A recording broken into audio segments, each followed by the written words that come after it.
সর্বাত্মক যুদ্ধে জড়িয়ে যাচ্ছে পাকিস্তান ও ভারত। তীব্র উত্তেজনাপূর্ণ এ পরিস্থিতিতে সামনে এসেছেন ভারত পাকিস্তান দুই দেশের তিন নারী। এদের একজন পাকিস্তানি ও দুজন ভারতীয়।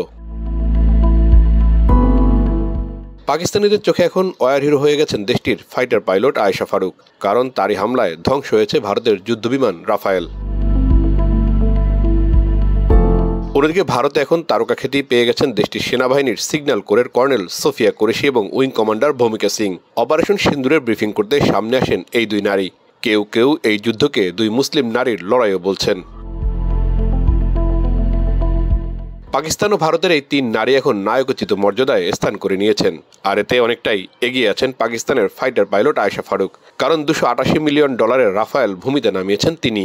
37 বছর বয়সী আয়েশার জন্ম পাকিস্তানের ভাওয়ালপুর জেলায়। পাকিস্তান বিমান বাহিনীর প্রথম নারী ফাইটার পাইলট তিনি। পাকিস্তান সামরিক বাহিনীতে থাকা 6 নারী ফাইটার পাইলটের মধ্যে সীমান্ত যুদ্ধে সবচেয়ে অভিজ্ঞ এই নারী পাইলট। স্বল্পভাষী আয়েশা ফারুক জানিয়েছেন, দেশ রক্ষায় সীমান্ত যুদ্ধকে বেশ উপভোগ করেন তিনি। ভারতের সিগন্যাল কোরের কর্নেল সোফিয়া কুরেশির বয়স 35 বছর। 2016 সালের মার্চে তিনি প্রথম ভারতীয় এবং প্রথম নারী ও মুসলিম হিসেবে বহুজাতিক সামরিক অনুশীলনে ভারতীয় বাহিনীর নেতৃত্ব দেন। কর্নেল সোফিয়া কুরেশি 2006 সালে কঙ্গোতে জাতিসংঘের শান্তিরক্ষী মিশনে মিলিটারি অবজারভার হিসেবে কাজ করেন। সোফিয়া কুরেশির স্বামী একজন সেনা কর্মকর্তা। এছাড়া তার দাদুও ছিলেন ভারতের সামরিক বাহিনীতে।